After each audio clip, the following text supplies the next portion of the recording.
Berarti kan yang kejadian Palu 2018 ya. Di situ saya pernah bermimpi seorang anak meminta tolong dengan wajah memelas, "Pak, tolong istri saya, Pak. Istri saya belum pulang. Istri saya terjebak, Pak. Tolong, Pak." Dan membongkar beton tersebut. Itu ketika kita lakukan pemotongan, itu luar biasa keras. Kalaupun saya harus menjadi korban di sana, semoga saja kami syahid.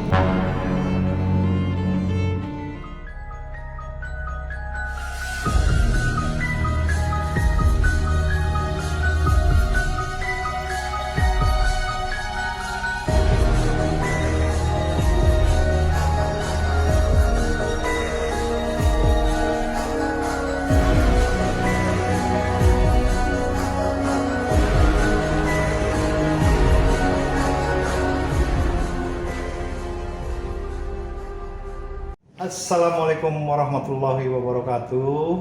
Kembali lagi di Om Youth Official Channel. Nara kisah kita berikut ini adalah seorang petugas dari Dinas Penanggulangan Kebakaran dan Penyelamatan Pemerintah Provinsi DKI Jakarta. Beliau akan berbagi kisah ketika beliau bertugas sebagai tim penyelamat di saat bencana nasional gempa tsunami 2018 di Kota Palu. Bagaimana kisah heroik sang pahlawan kita ini? Adakah kisah mistis di dalamnya? Jangan kemana-mana, karena Kang Dadi akan berbagi di dalam Alkisah.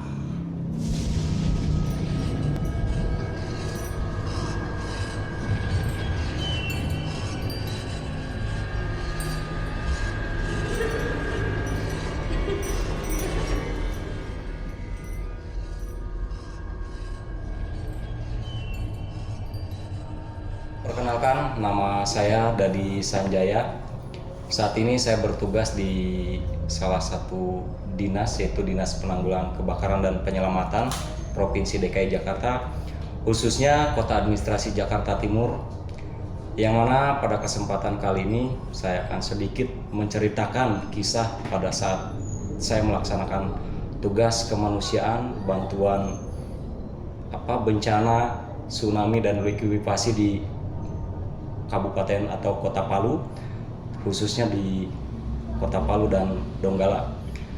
Nah, dari situ kami mendapatkan perintah beberapa hari setelah kejadian melalui instruksi gubernur dan kepada kepala dinas kami bahwa Pemda DKI harus mengirimkan tim untuk bantuan kemanusiaan. Yang mana di situ saya terpilih menjadi salah satu anggota dari tim tersebut.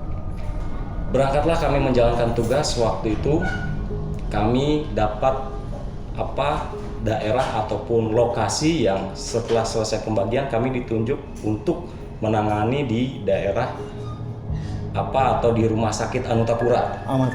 Ya, Anutapura. Kita lakukanlah pencarian di situ melalui bangunan yang sudah hancur, yang mana bangunan tersebut jenis reruntuhannya sudah bertumpuk-tumpuk. Setelah itu dari pagi hingga siang hingga sholat zuhur pencarian kami nihil. Kami tidak menemukan apa-apa.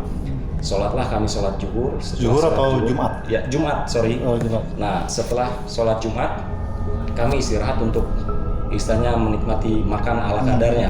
Tiba-tiba datang seorang bapak dengan wajah sedih, dengan wajah memelas. Dia berkata, "Pak, tolong istri saya, Pak. Istri saya belum pulang.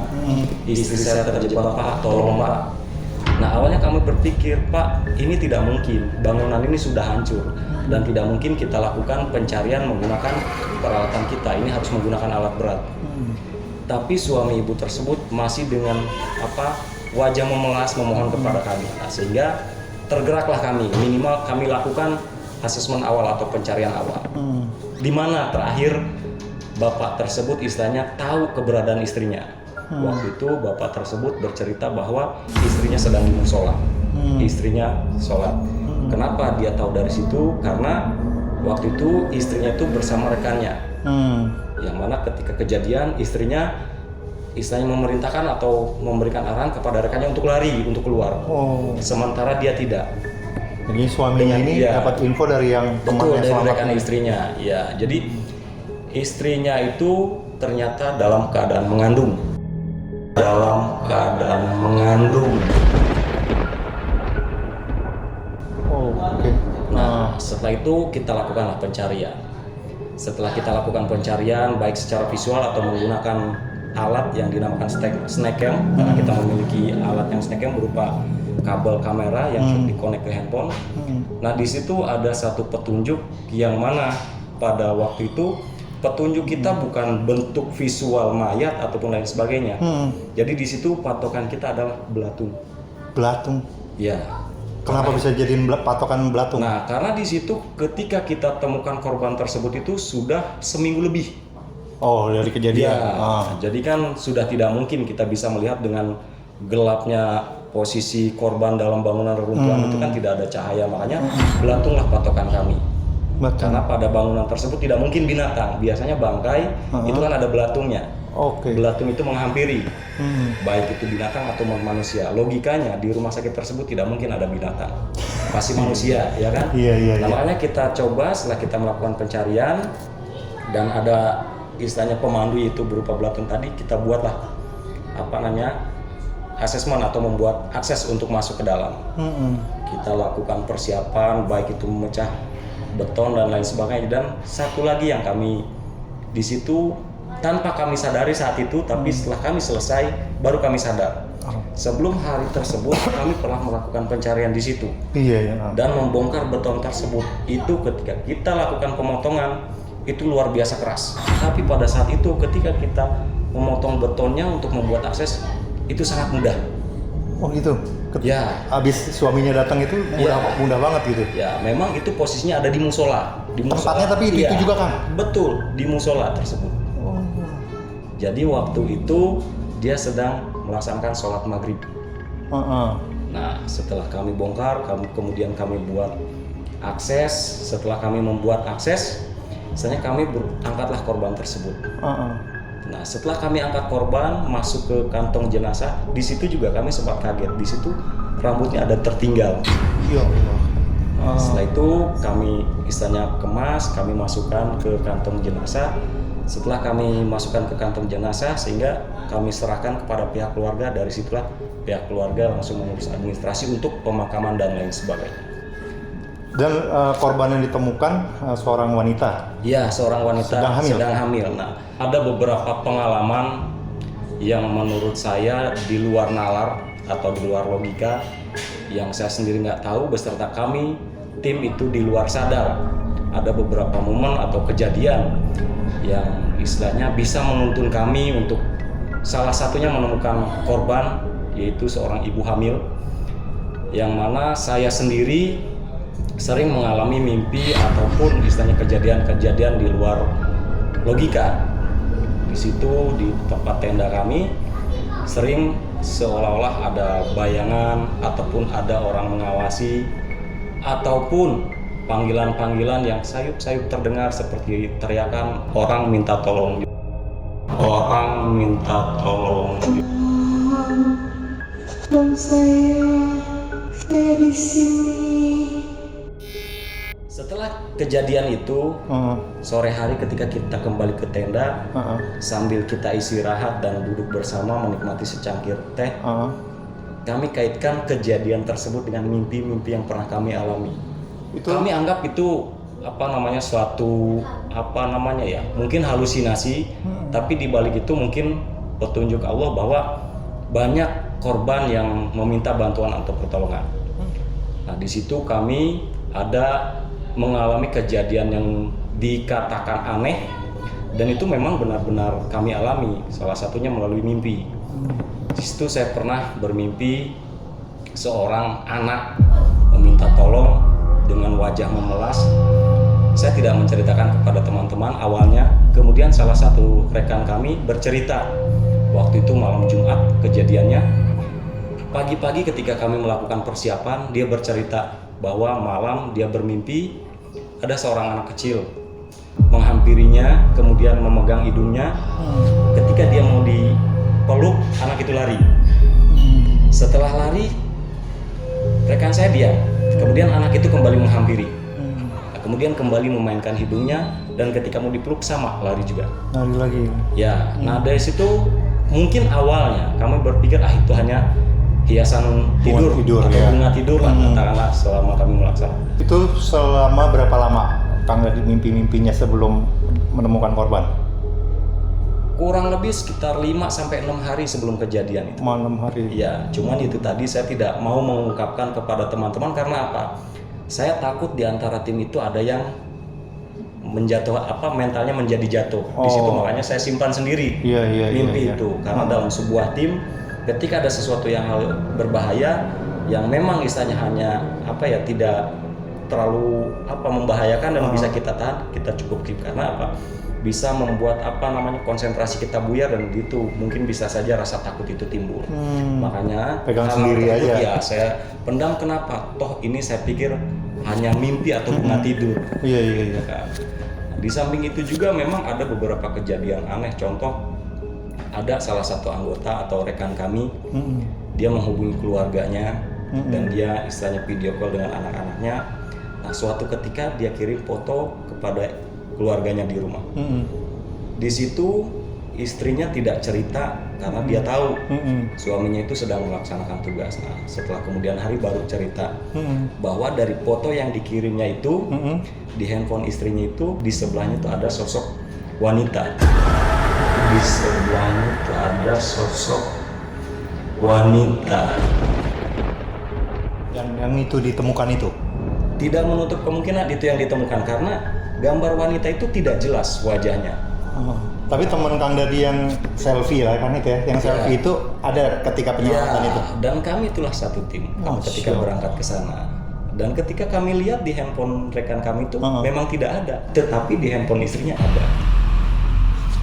Handphone istrinya dilihatin ke Kang Dadi pun ada gitu. Ya. Ya Allah.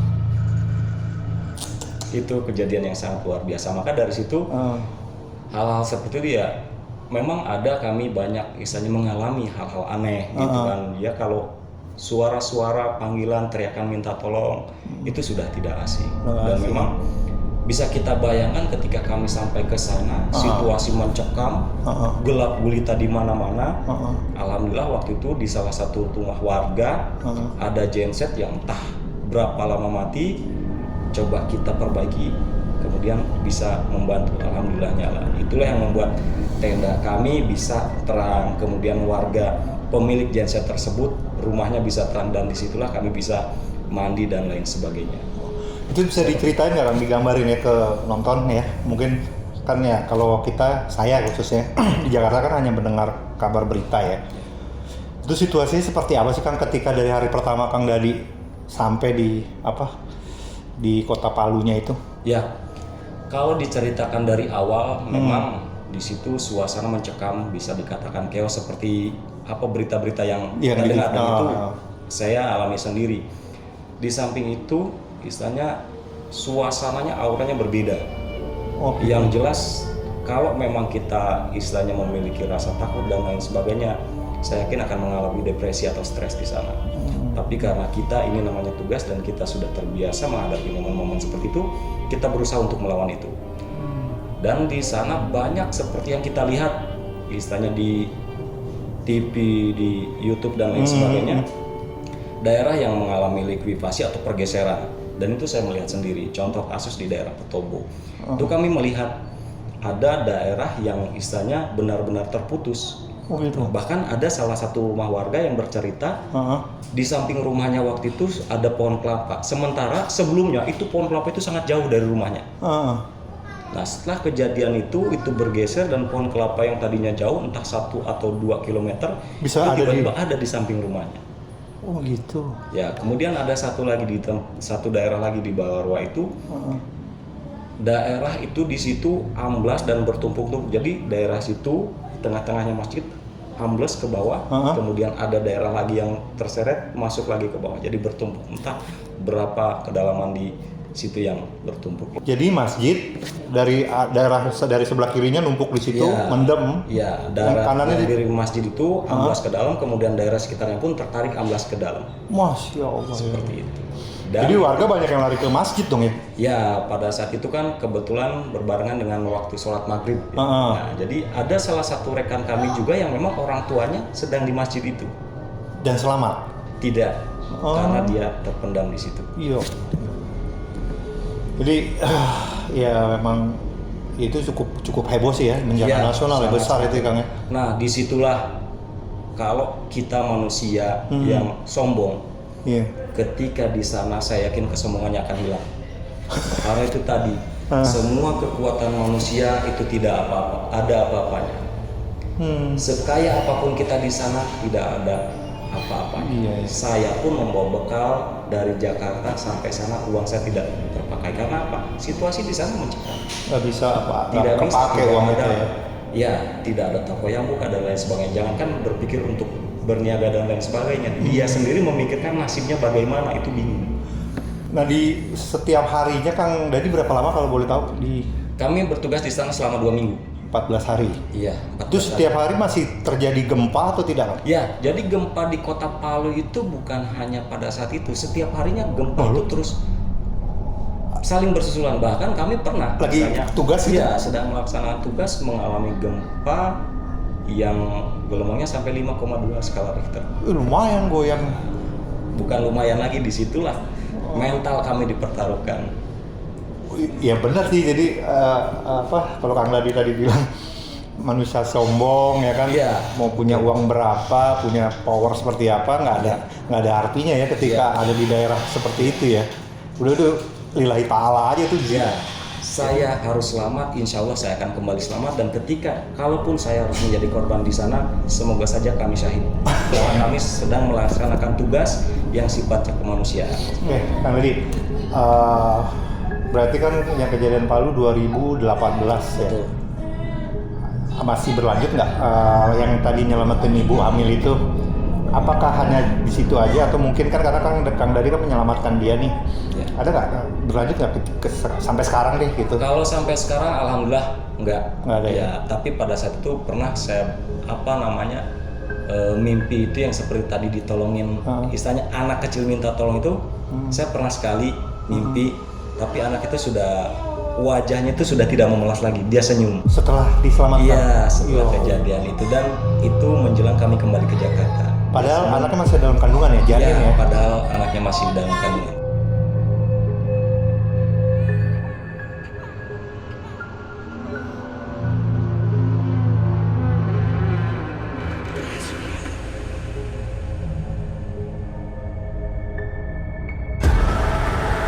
Jadi akhir dari cerita kami itu bahwa kami kembali gitu ke Jakarta, dan itu sebenarnya tugas belum selesai.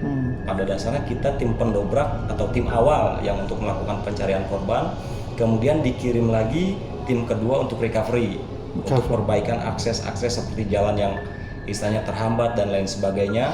Dan setelah itu ada lagi untuk pengembalian mental seperti anak-anak korban bencana di situ. Masih, jadi dari DKI sendiri masih memberangkatkan anggotanya atau petugasnya ke sana sampai benar-benar di sana kondusif seperti itu. Jadi tidak hanya di situ saja. Jadi kami tim pertama berangkat 14 hari awal sebagai tim pendobrak. Setelah itu masuk lagi tim kedua sebagai recovery. Kemudian yang ketiga untuk pemulihan mental bagi para korban bencana. Nah, ini menarik saya Kang. Ada yang mau saya tanyakan. Kang Dadi kan bertugas di Jakarta ya, DKI Jakarta dan khususnya Jakarta Timur. Betul. Tapi kenapa bisa dikirim ke Palu yang notabene kan Sulawesi Utara ya? Sulawesi Tengah.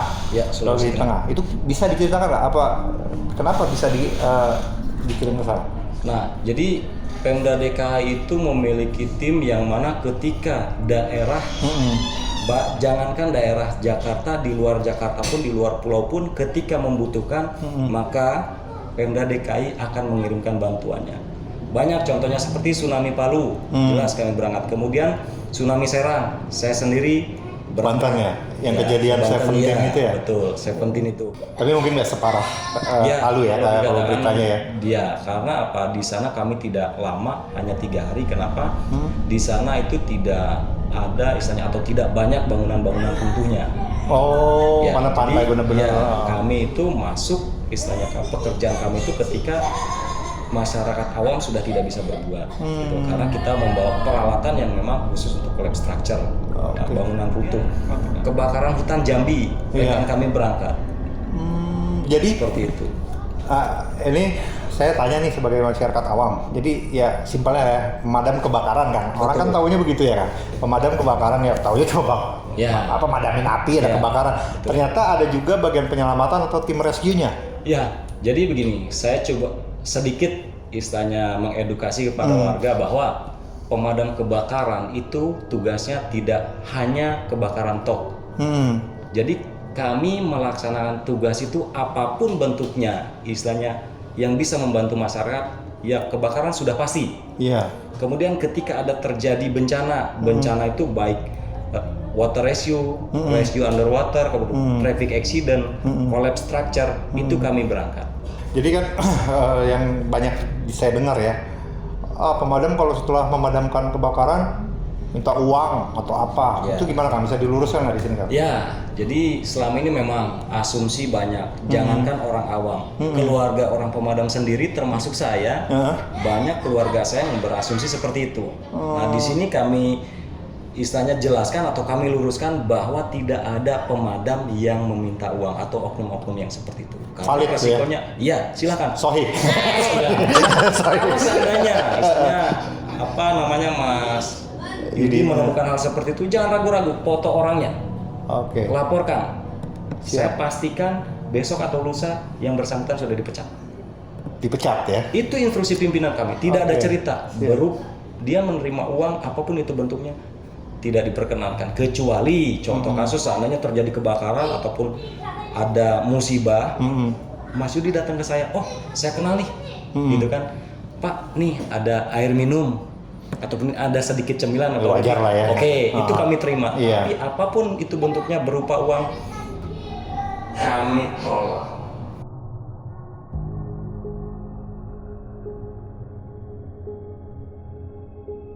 Selama menjalankan tugas khususnya di Palu 14 hari itu kan pasti kan namanya daerah begitu ya, daerah konflik, daerah bencana. Ketika mengalami kisah mistis dan ya jadi ingat Tuhan kan pasti kan di situ ya, jadi ingat Allah. Ada nggak yang bisa disampaikan pada kita semua? Ya, jadi untuk kesannya di situ apa namanya tidak ada kesombongan yang harus kita agungkan, gitu kan? Misalnya bahwa Allah itu Maha Kuasa, dan setelah saya lihat kejadian terutama yang membuat saya sangat terkesan itu ada salah satu masjid di sana itu utuh, tidak hancur seperti bangunan-bangunan yang lainnya.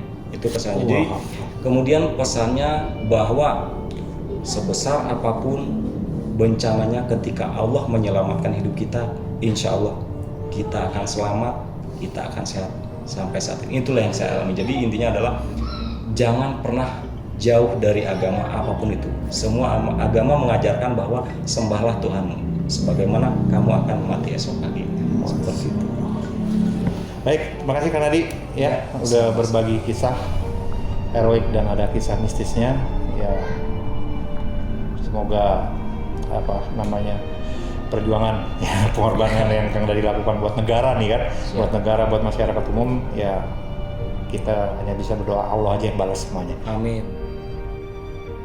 Itu dia guys, alkisah dari sang pahlawan kita Kang Dadi. Semoga bermanfaat dan kita semua bisa mendapatkan makna-makna yang tersirat dari apa yang beliau bagikan tadi. Terima kasih. Om Yuts Official Channel mohon pamit undur diri. Wassalamualaikum warahmatullahi wabarakatuh.